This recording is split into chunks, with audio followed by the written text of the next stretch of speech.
Police हाथ में लगी बड़ सफलता। केन्दुझर जिला घटगां ब्लॉक ढेंकीकोट अंतर्गत गंडशिला ग्रामर भाग्यरथी नायकों दुईटी बलद गत 26 तारीख रात्रि समय किछि चोर तांको घरु चोरी करी नहीं जाइथिले। एहा परे से ढेंकीकोट पुलिस फांडी रे लिखित दरखास्त देई से मध्य खोजाखोजी आरंभ करथिले।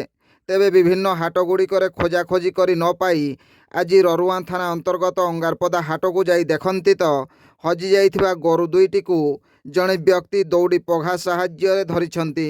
गोरु मालिक भाग्यरथी मो गोरु काहींकी आनिल बोली पचारिथिले।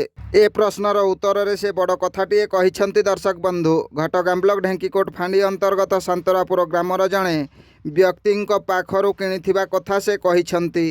से जहा हेउना काहींकी गोरु मालिकंकु गोरु हस्तांतर करिबा सह बलद चोर गैंग को धरिबा पई दाबी हेउछि। ब्यूरो रिपोर्ट जनजागरण ओडिया। वीडियो गुड़िक आपण मानकु भल लागुथिला आम चैनल को सब्सक्राइब करिबा सह लाइक शेयर करिबा को भूलंतु नाही।